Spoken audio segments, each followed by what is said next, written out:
모두 일어나셔서 오늘도 우리를 불러 예배케 하신 하나님께 감사하며 함께 사도신경으로 우리의 신앙을 고백하시겠습니다.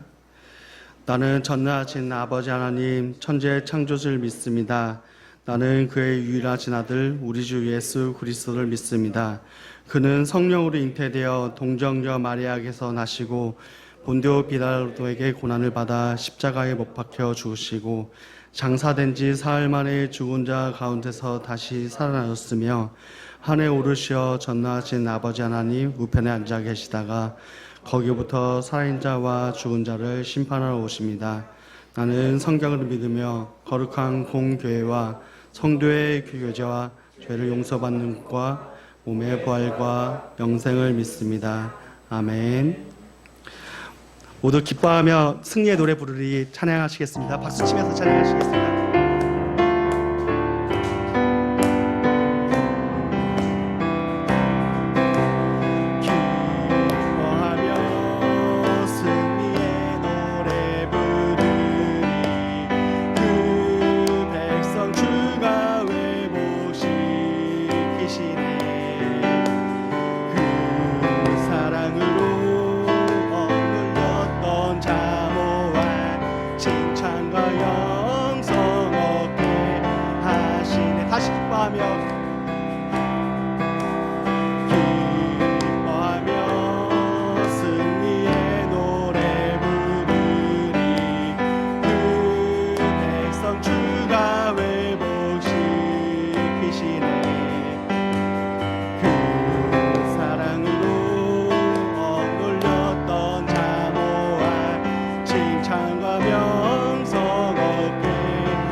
칭찬과 명성 얻게 하시네.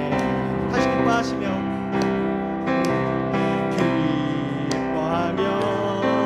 승리의 노래 부르리.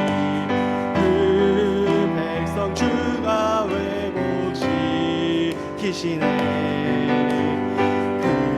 그 사랑으로 억눌렸던 자모와 칭찬과 명성 얻게 하시네. 전심으로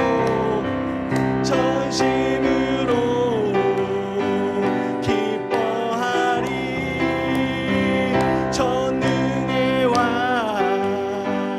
함께 하시네. 기뻐 외치며 주께 두 손 들리 춤을 추며 왕의 찬양에 모두 원수를 멸하신 주님. 전능의 왕 함께 하시네. 전심으로 기뻐하리. 전능의 왕 함께 하시네. 기뻐 외치며 주께 두 손 들리 춤을 추며 왕께 찬양해 모두 원수를 멸하신 주님.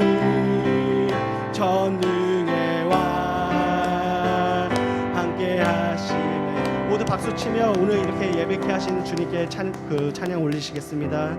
오늘 이렇게 예배 가운데 함께 하시는 성령님을 생각하며 찬양하시겠습니다. 오소서 진리의 성령님.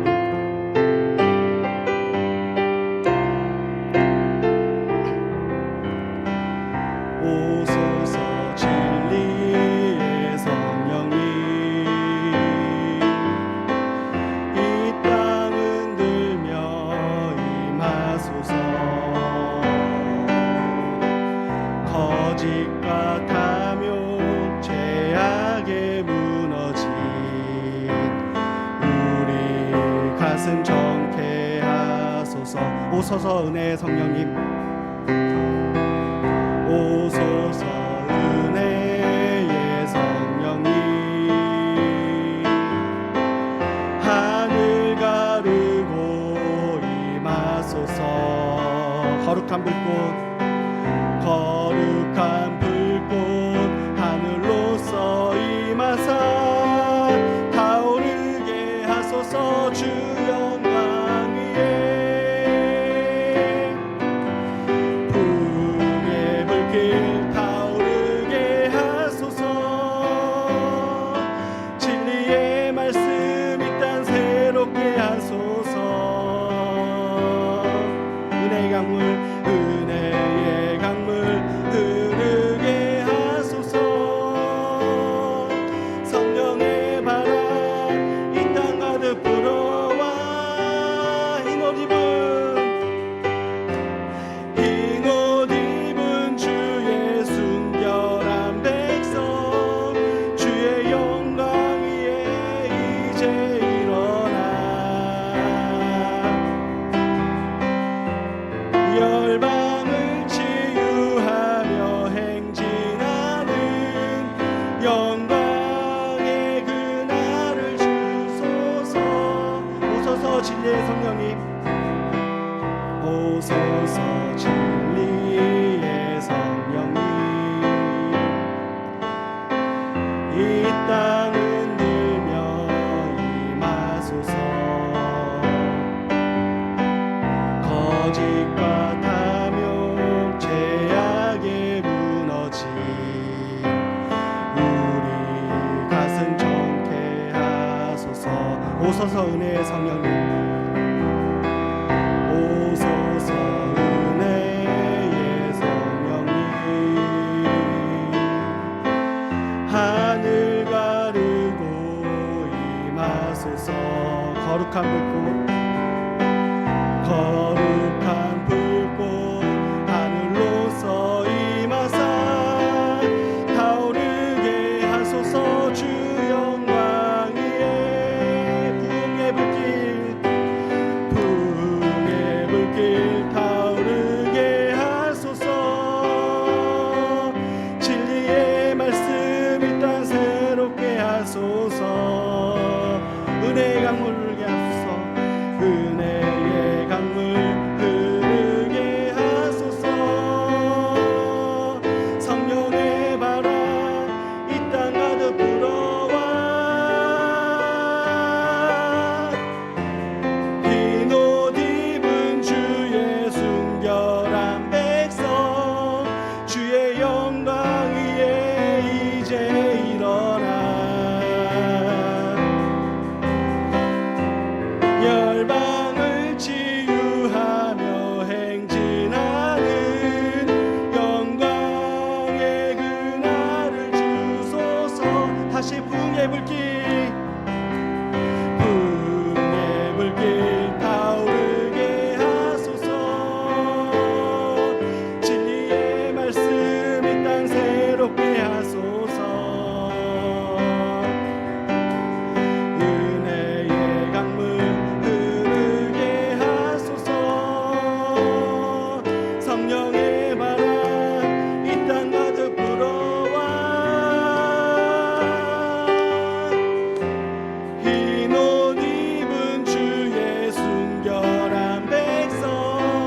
주의 교회를 사랑케 하네. 주의 교회를 향한 우리 마음, 주의 교회를 향한 우리 마음, 희생과 포기와 가난과 고난 하물며 죽음조차 우리 막을 수 없네. 우리 교회는 이 땅에 희망. 교회를 교회되게, 교회를 교회되게, 예배 예배되게 우릴 사용하소서. 진정한 부흥의 날 오늘 임하도록 우릴 사용하소서. 성령 안에, 성령 안에 예배하리라. 자유의 마음으로 사랑으로 사역하리라. 교회는 생명이니 교회를 교회되게, 교회를 교회되게, 예배 예배되게 우리 사용하소서. 진정한 부흥의 날 오늘 임하도록 우리 사용하소서. 마지막으로 교회를 교회되게, 예배 예배되게 우리 사용하소서. 진정한 부흥의 날 오늘 임하도록 우리 사용하소서. 오늘 우리에게 교회의 머리가 되시고 우리에게 성령으로 임하신 예수 그리스도를 묵상하며 침묵으로 기도하시겠습니다.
주님 감사합니다. 오늘도 우리를 예배자로 세워주심에 하나님을 만나고 하나님을 높이고 또한 형제자매로 삼은 자들과 함께 교제케 하심에 감사합니다.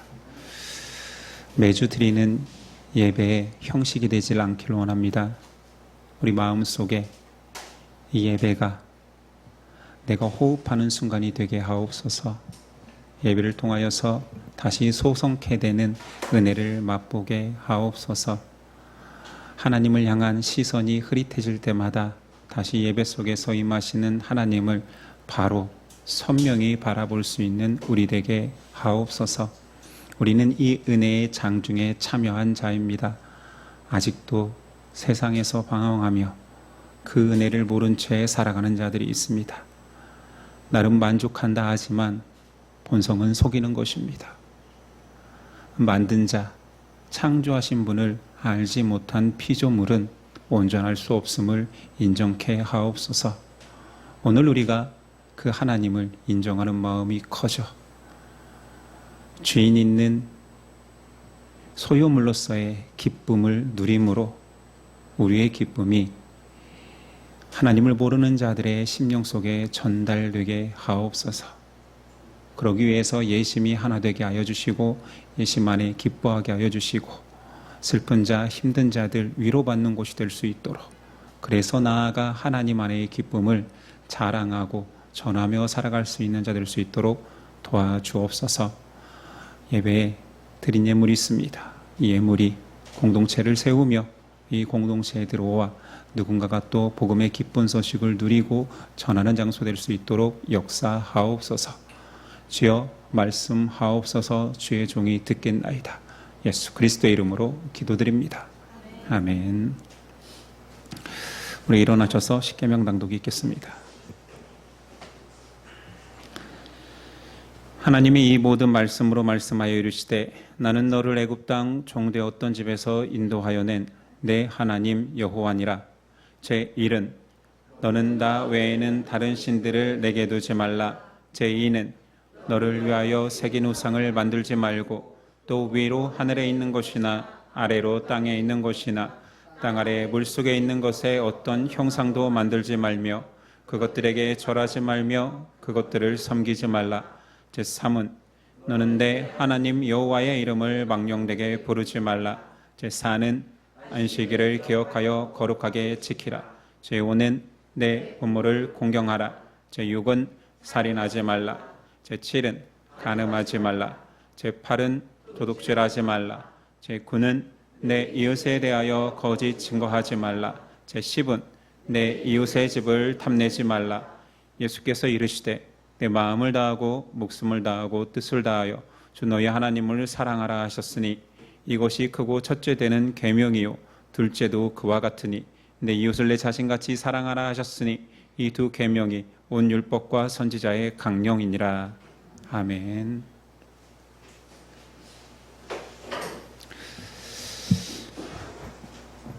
오늘 우리에게 주시는 하나님의 말씀은 사도행전 8장 1절로 13절입니다.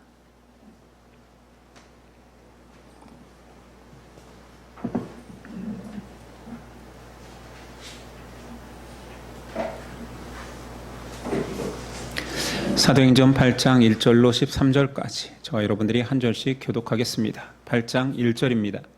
사울은 그가 죽임당함을 마땅히 여기더라. 그날에 예루살렘에 있는 교회에 큰 박해가 있어 사도 외에는 다 유대와 사마리아 모든 땅으로 흩어지니라.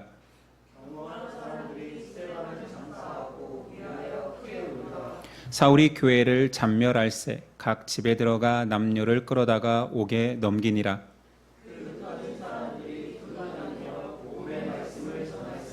빌립이 사마리아 성에 내려가 그리스도를 백성에게 전파하니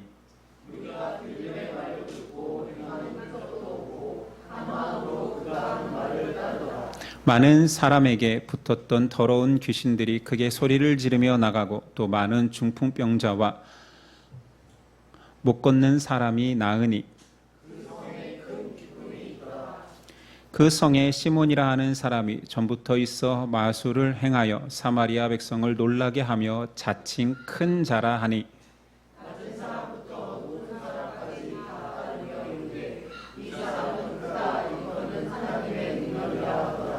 오랫동안 그 마술에 놀랐으므로 그들이 따르더니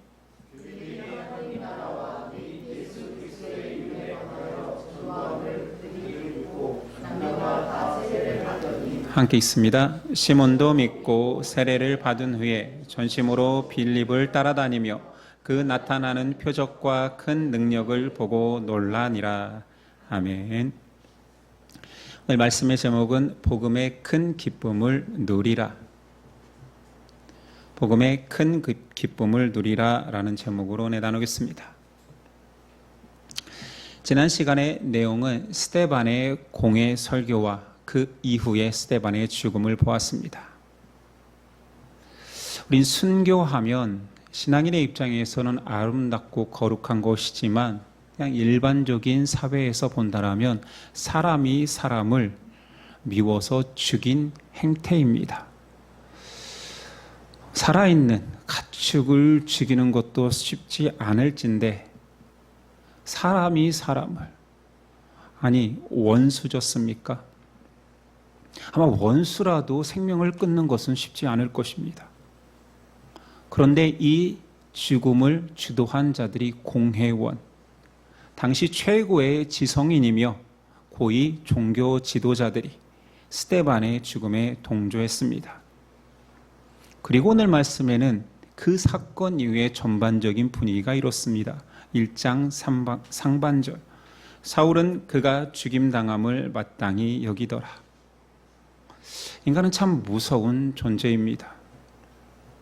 또한 누군가가 그런 죄를 무섭게 감행하면 그 행위까지 전염됩니다. 살해의 전염성은 동물의 세계에서도 발견됩니다. 제가 케냐에 있을 때 이런 이야기를 들었습니다. 사자가 사람을 해치면 모든 희생을 감수해서라도 그 사자를 죽인다. 그 이유는 사람 고기를 맛본 사자가 다시 사람을 해치기 때문입니다. 영적으로 지금 유대인들은 스데반의 피의 맛을 본 굶주린 맹수와도 같습니다. 당시 정서를 1절이 대변하고 있지요. 죽임을 당연히 여기고 있습니다. 유대인들 모두가 기독교인들을 죽임에 있어서 이제는 당연하고 그 핍박이 사회적이고 조직적으로 발전하기 시작합니다. 예루살렘 교회는 하나님이 세우신 최초의 교회입니다. 하나님이 놀라운 권능을 보이셨고 당연히 인도하셨습니다. 그런데 어찌 그 예루살렘에 사람이 죽는 박해가 시작된단 말입니까? 그 이유를 알아야 되겠지요. 1절 후반절. 그날에 예루살렘에 있는 교회에 큰 박해가 있어 사도 외에는 다 유대와 사마리아 모든 땅으로 흩어지니라. 예루살렘 교회는 참 아름답고 누구나 있고 싶은 상황이었을 것입니다. 죄의 해방을 맛보아서 자유를 얻었고 복음의 기쁨을 만끽하고 예수님의 제자들 사도들이 권능을 행하고 성도들은 서로서로 너나 할 거 없이 내 재산까지 바쳐서 나누며 살고 있습니다. 현대에 이런 교회가 있다면 아마 저부터도 그 교회를 다닐 것 같습니다. 어느 누가 이런 공동체를 떠나고 싶겠습니까? 그러나 하나님은 사람들의 이런 성품과 특징을 알기에 박해라는 특별한 방식으로 교회를 흩으십니다. 모여있기만 하고 우리끼리만 좋은 교회가 아니라 복음이라는 생명력을 간수한 그들이 세상에 나가 복음을 전해야 되기 때문입니다. 한국교회 역사 속에서도 이런 독특한 현상이 있었습니다. 때로는 박해가 온 땅에 복음을 전파케 합니다. 오늘 예루살렘 교회가 이스라엘 땅에서 메카가 되었잖아요. 한국에도 동방의 예루살렘이라 불리던 땅이 있었습니다. 평양이지요.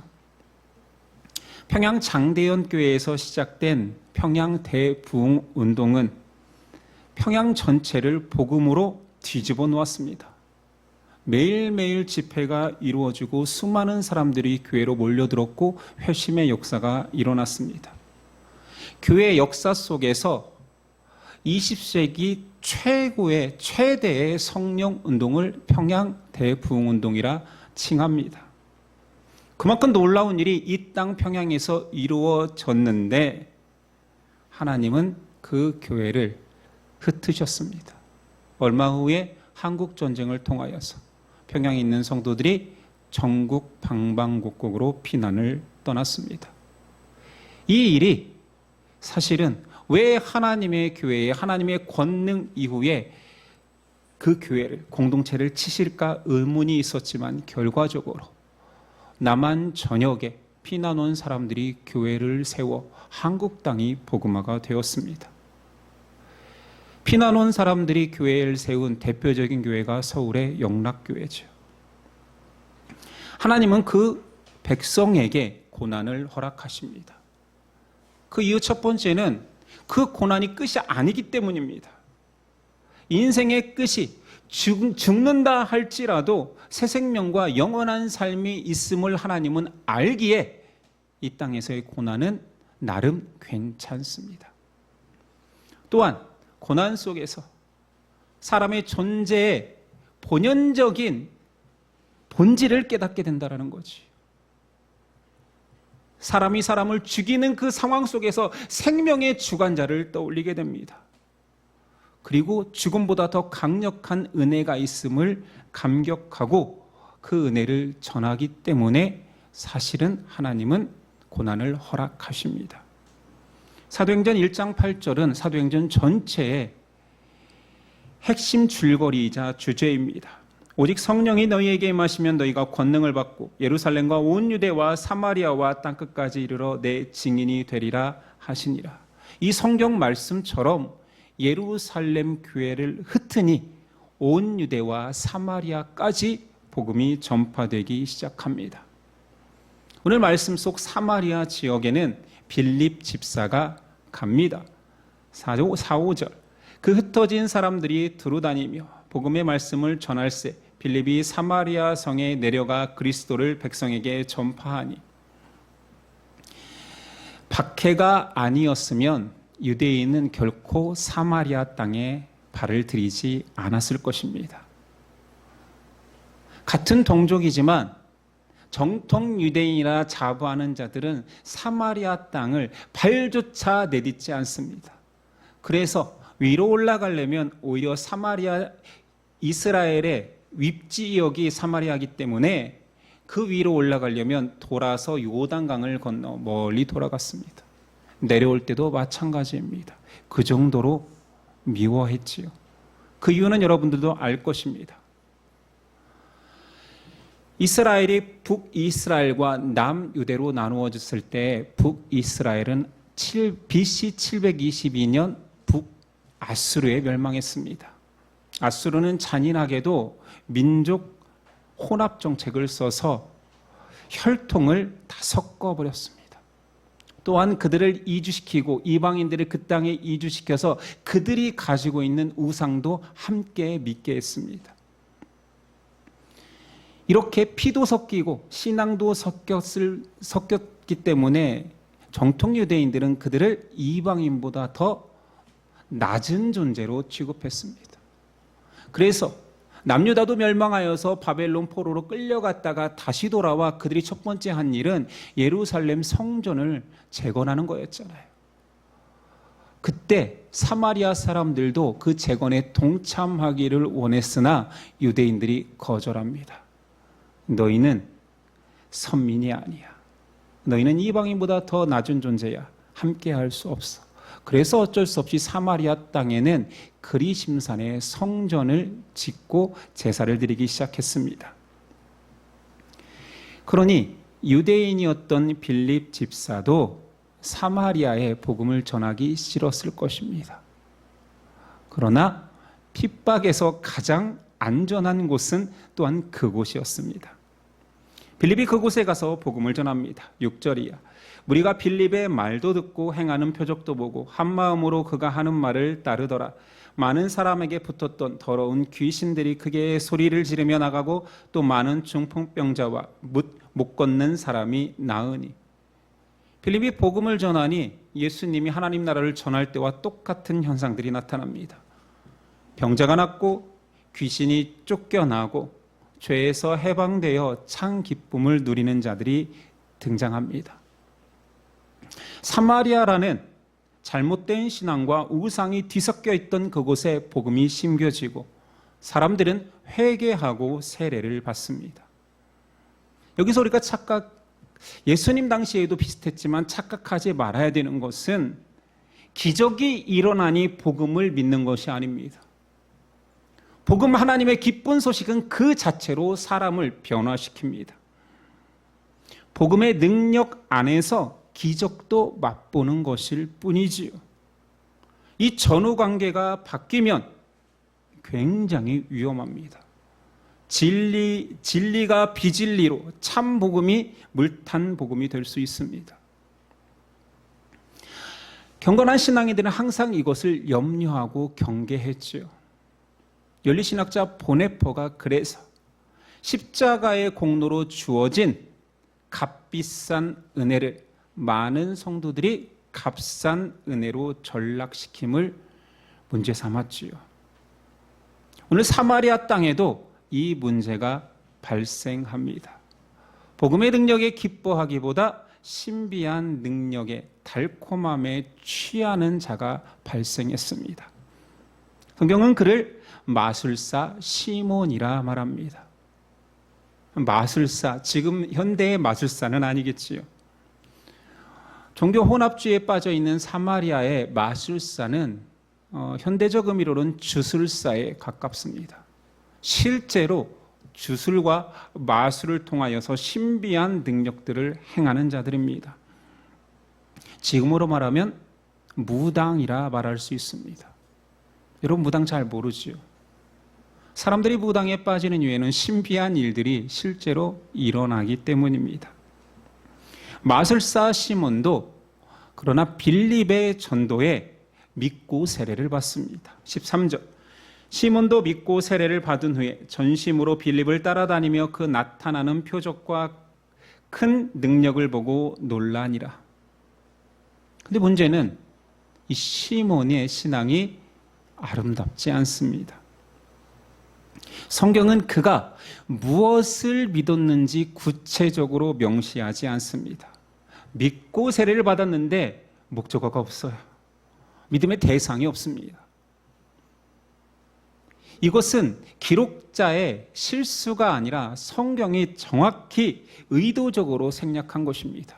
그가 믿는 바는 일반적인 바른 신앙과 다름을 표현한 것이지요. 그리고 시몬에 대해서 설명하기를 그는 크다 칭함을 받는 자였습니다. 사마리아의 이미 유명 인사입니다. 많은 사람들의 관심 속에서 살아왔고 큰 자로 추앙받으며 살던 자입니다. 이것이 위험합니다. 현대인들이 인터넷이 발전하고 SNS가 발전하니 사람들의 이목과 인정에 집착합니다. SNS를 하는 많은 이유 중에 하나는 내가 가진 것들, 내가 누리는 것들을 자랑하기 위함이고, 그걸 적극적으로 하지 않는 사람들도 자꾸 노출되면서 비교의식이 생깁니다. 차는 그냥 마시면 되는데 사진 찍고 마십니다. 좋은 음식도 사진 찍습니다. 올리는 사람도 있고 안 올리는 사람도 있겠지요. 그러나 모두 다 남의 시선을 의식하며 삽니다. 차를 바꾸는 이유도, 좋은 집을 택하는 이유도 남들보다 더 내가 잘 산다를 보이고 싶어 합니다. 그렇게 많은 사람들이 사람들의 관심에 집착하며 살아가고 그들의 신경이 사람들의 인정에 있다 보니 자유가 없습니다.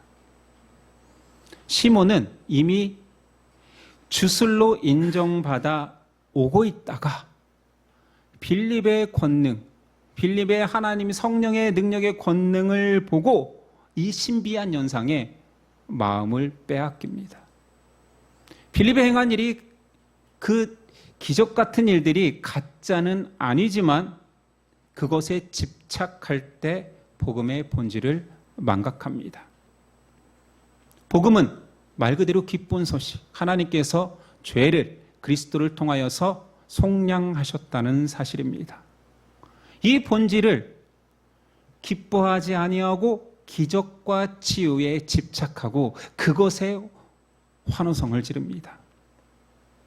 하나님께서 복음을 주고 가장 기뻐하시는 일은 병자가 낫는 일이 아니었습니다. 예수님도 오해하는 사람들에게 계속 말했지요. 내가 너에게 떡을 주고 빵을 주는 것보다 너희에게 권능을 행해 모든 질병을 치유하는 것, 오히려 그런 모든 일을 행한 것을 내가 후회한다고까지 요한복음에 기록되어 있습니다. 본질이 아니기 때문이지.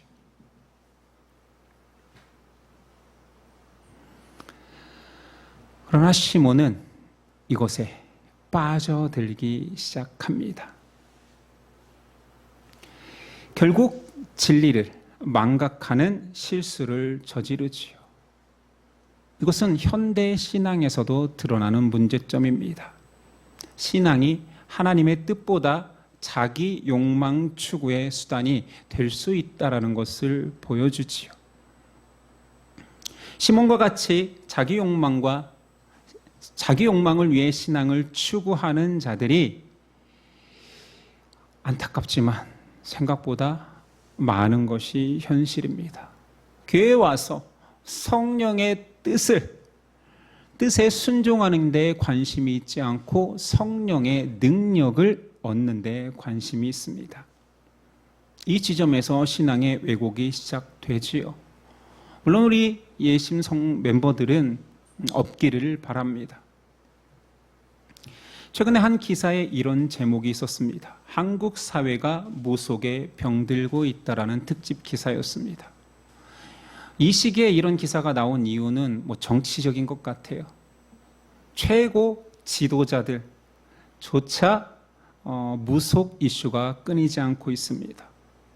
이 기사에 보니 최근 5년간 한국 사람들 중에 점을 보거나 여러 가지 타로 이런 것들도 한다니까 다 포함해서 41%가 5년간 다 돈을 지불하고 점을 본 적이 있답니다.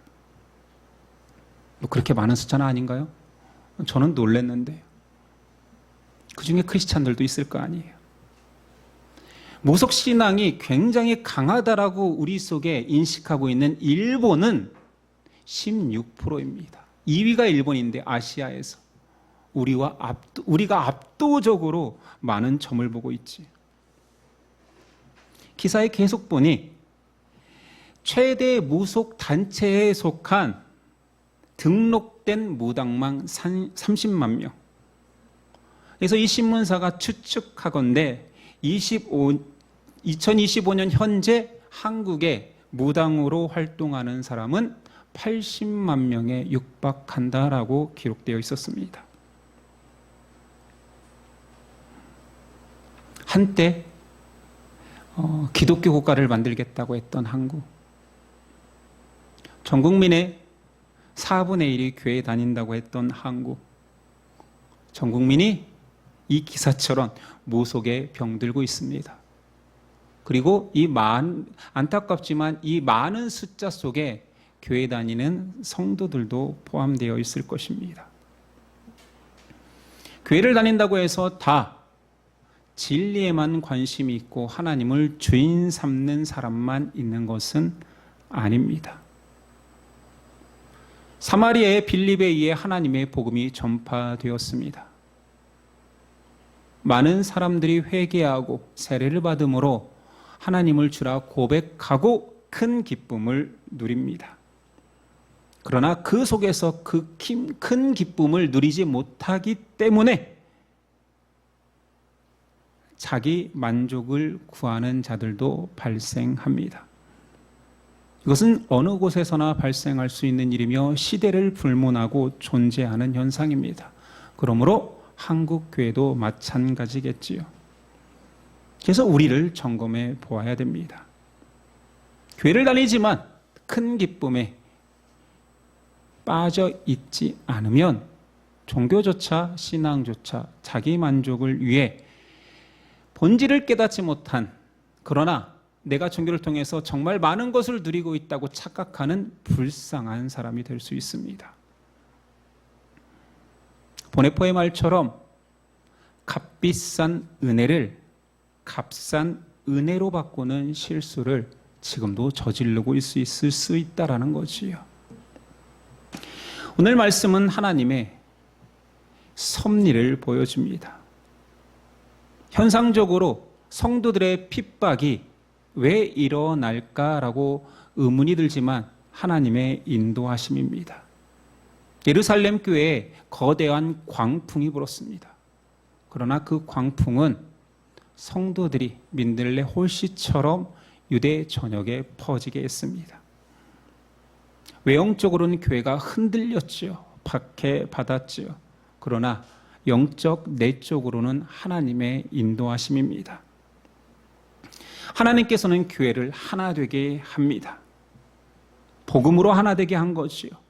그러나 또한 하나님은 그 복음을 가지고 성도들이 흩어지기를 원하십니다. 하나님의 백성이 흩어져야지만이 진리가 전파되기 때문입니다. 우리가 두려워하고 착각하는 것은 복음 전파가 어렵다라는, 전도는 아무나 하지 못한다라는 생각이 있지요. 두려움이 있지요. 그러나 전도는 대단한 것을 전하는 것이 아닙니다. 예수님께서 예루살렘에서 하신 일을 고백하면 되는 거예요. 예루살렘에서는 예수님이 십자가 지고 죽으셨고 부활의 현장을 본 사람도 있고 들은 사람도 있습니다. 성령의 임재의 감격을 경험한 사람도 있고 들은 사람도 있습니다. 본 자는 본 대로 전하면 되고 들은 자는 들은 대로 전하면 됩니다. 전해야 할 내용은 십자가 사건과 부활이지요. 어려운 내용이 아닙니다. 이 예루살렘의 복음이 온 유대와 사마리아까지 전파되는 데 사용된 사람은 집사들입니다. 앞서 스데반 집사였고 오늘 빌립 집사가 복음을 전합니다. 집사는 원래 교회 안에 음식을 나누어주는 봉사를 위해 세웠습니다. 그런데 하나님은 본으로 삼는 전도자로서 집사 둘을 내세웁니다. 특별한 사람이 그 일을 감당하는 것이 아니라 전도는 모든 성도의 사명이라는 것을 보여주는 것이지요. 성도가 가는 곳은 모두 다 선교지입니다. 우리가 교회에 모여서 예배를 드리죠. 하나 되어 하나님을 예배합니다. 그러나 또한 우리는 교회에서 흩어져 세상으로 나가는 존재입니다. 우리는 매주 교회에 모이지만 또한 흩어짐을 연습합니다. 이곳에 와서 흐릿해진 믿음을 다시 붙잡고 상처받고 힘든 자들은 위로받아 다시 선교지로 출발하는 곳이 교회입니다. 그러니까 여러분들이 가는 곳은 모두 다 선교 현장입니다. 그게 가정일 수도 있고요. 이웃일 수도 있고 내 일하는 곳일 수도 있습니다. 우린 그곳에 가서 그냥 증인으로 사는 것입니다. 증인은 증언만 하면 됩니다. 놀라운 박사나 신학 학위가 필요한 것이 아니에요. 내가 경험한 그 일, 내가 알고 있는 그 일, 내 안에 심겨진 복음의 기쁨들을 고백하면 되는 것입니다. 성도는 어디서나 전도자로 살아가야 됩니다. 그러나 여러분들이 전도자로 사는 것을 두려워하지 마십시오. 간단합니다. 예수 구속을 전하면 됩니다. 전도는 지식이 아니잖아요. 경험이잖아요. 여러분 중에 예수 만난 경험이 없고 예수님을 모른다라면 안 전해도 됩니다. 내 안에 역사하신 복음의 씨앗이 없다면 당연히 못 전하겠죠. 없는데 어떻게 전합니까? 그런데 있다면 하나님이 내 주인이며 내가 그리스도의 속량으로 말미암아 살아난 자라면 어디에서든 전도자로 살아갈 수밖에 없습니다. 내 안에서 복음으로 채워진 그 큰 기쁨이 있기 때문에 그 기쁨만 고백하면 됩니다. 빌립이 전도하니 사마리아에 큰 기쁨이 있었다 말합니다. 이 기쁨은 빌립이 스스로 만들어낸 것이 아니에요. 하나님이 주신 거지요. 우리는 우리 안에 있는 이 기쁨을 내가 어떻게 만들어내는지 고백할 필요가 없습니다. 하나님이 주신 그 기쁨의 원인을 말할 뿐입니다. 내 안에 있는 그 기쁨을 고백하기만 하면 그 기쁨의 소식은 다른 사람을 통하여서 또 전하여질 것입니다. 오늘 말씀은 스데반의 죽음 이후의 장례라는 슬픈 일로 시작합니다. 성도들이 모여서 우는 장면이 있습니다. 그런데 그 다음은 복음으로 말미암아 사마리아 전체에 큰 기쁨이 있다라고 말합니다. 현장은 암흑이었습니다. 한 사람의 순교로 끝날 줄 알았던 핍박이 조직적으로 발전하기 시작합니다. 예루살렘에 얼마나 핍박이 심했으면 사도 외에 모든 자들이 유대와 사마리아로 흩어졌다라 표현합니다. 사도들은 떠날 수 없었겠지요. 사명에 있기에 초대교회를 지켰을 것입니다. 교인들이 떠날 때 어쩔 수 없이 눈물을 흘리며 그 자리를 탈출했을 것입니다. 다른 곳으로 이동하면서도 아마 슬픔과 좌절 속에서 절망하고 있었을 것입니다. 그런데 새로운 곳에 가서 예수를 모르는 자에게 예수 기쁜 소식을 전하니 그 기쁨이 커지기 시작합니다. 성도 안에 심겨진 그 빛은 감출 수 없습니다. 어둠이 짙어질수록 빛은 더 강렬해지죠. 복음은 좌절과 공포를 환희로 바꿉니다. 복음은 절망이라는 어둠에 감추어질 수 없습니다. 저와 여러분 안에 싹이 심어진 그 복음은 내가 아무리 힘든 슬픈 상황, 절망 속에서도 기쁨을 노래케 합니다. 내 안의 복음은 성경의 많은 사람들이 고백하였듯, 시인들이 고백하였듯 사망의 어두운 골짜기 속에서도 광명의 샘솟는 기쁨으로 바뀌게 합니다. 여러분은 어떤 고백을 할 수 있습니까? 여러분은 복음 때문에 기뻐하는 모습으로 그렇게 전도자의 삶을 살고 계십니까? 아니면 인생에 찌들어, 사회의 일원으로 찌들어, 그래서 막막한 현실 앞에 점을 보며 살고 있습니까? 제가 교회 학교 다닐 때 배웠던 찬양이지만 커서는 거의 부르지 않지만 가끔 떠오르는 찬양이 있습니다. 여러분들 아는 것일 겁니다. 너는 왜 항상 웃니? 슬퍼도 눈물 나도. 남들은 모를 거야. 날 향한 예수님 사랑. 이 가사가 정확한지도 모르겠어요. 너무 옛날 어렸을 때 불러. 너는 왜 항상 웃니? 슬퍼도 눈물 나도. 남들은 모를 거야. 날 향한 하나님 사랑. 여러분은 어떤 노래를 부르고 있습니까? 힘든 상황 속에서 주저앉아 한탄하고 있습니까? 교회 오지만 나눔 속에서 애 키우기 힘들다. 사회생활하기 힘들다. 나 일 때려치고 싶다. 애들은 빨리 안 커서 힘들어 죽겠다. 이런 표현을 하고 있습니까? 그럼에도 불구하고 내 안에 예수님이 심겨준 복음의 씨앗은 내 감출 수 없는 기쁨이 되고 있다 고백하십니까? 계시면 형제자매들은 괜찮습니다. 복음이 심겨졌기 때문에 괜찮습니다. 아파도 괜찮습니다. 힘들어도 괜찮습니다. 남들보다 못 살고 못난 것 같아도 괜찮습니다. 하나님이 주신 복음의 씨앗이 내 안에서 나를 비추고 있기 때문입니다. 우리는 세상 가치와 바꿀 수 없는 이 복음의 귀한 빛을 세상 가치로 바꾸어 버린 시몬처럼 살지 아니하고 온전히 이 기쁨을 누리고 또한 나를 통하여서 드러내고 고백하기를 간절히 소망합니다.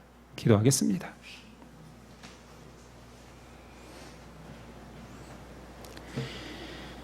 주님, 인생을 살다 보니 힘들 때가 있습니다. 그래도 내 안에 소망이 있기에 복음의 빛이 있기에 감사할 수 있습니다. 하나님, 이 땅에 발을 디디고 사는 것이 그렇게 호락호락하지만은 않습니다. 미운 자들 또는 나를 미워하는 자들, 사람의 관계 속에서 항상 웃기만은 힘들지만 내 안에 심겨진 복음을 바라보며 우리는 항상 웃을 수 있습니다. 이것은 내 자질이나 능력이 아닙니다. 예수님이 주신 복음의 능력입니다. 그것을 바라보며 우리 항상 웃으며 하나님을 찬양하게 하옵소서. 우리의 모습 속에서 주변 사람들이, 회사 동료들이 너는 왜 항상 웃니라고 물어올 때 내 안에는 예수 그리스도께서 사신다 고백할 수 있는 우리 되게 하옵소서. 우리를 변화시키고 기쁨으로 환희케 하신 예수 그리스도 이름으로 기도드립니다. 아멘. 일어나서 결단 찬송드립니다.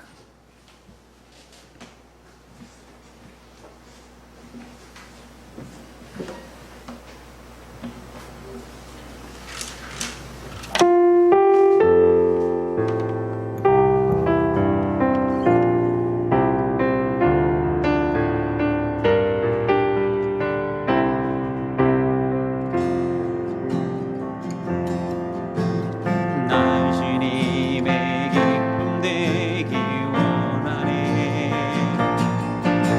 내 마음을 새롭게 하소서.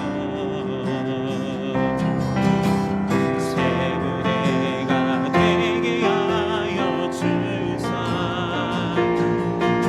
주님의 빛 비추게 하소서.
진실로 고백합니다. 내가 원하니 한 가지 주님의 기쁨이 되는 것. 내가 원하니 한 가지 주님의 기쁨이 되는 것.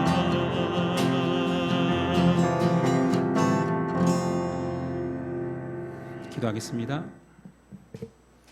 이제는 우리 주 예수 그리스도의 은혜와 아버지의 사랑과 성령의 교통하심이 예수께서 우리에게 심겨주신 복음의 기쁨을 누리겠습니다.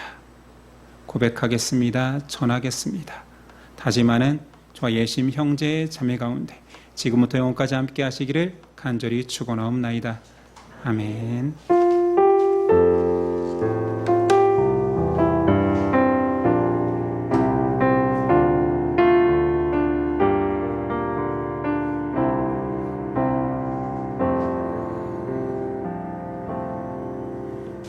우리 옆 사람에게 이렇게 고백했으면 좋겠습니다. 저에게는 어떤 순간에도 빼앗기지 않는 기쁨이 있습니다. 예, 그런 고백 계속하는 저와 여러분 됐으면 좋겠습니다. 오늘 넷째 주 소그룹이지만 다음 주가 첫째 주인데 추석 연휴여서 모이기 힘들 것 같아서 봉사부에서 MT 상의를 위해 요청을 해서 오늘 전체 모임을 갖겠습니다. 아시겠지요? 소그룹 없이 전체 모임을 좀 한 주 앞당겨서 하겠습니다. 예배를 마치겠습니다. 한 주간도 승리하십시오.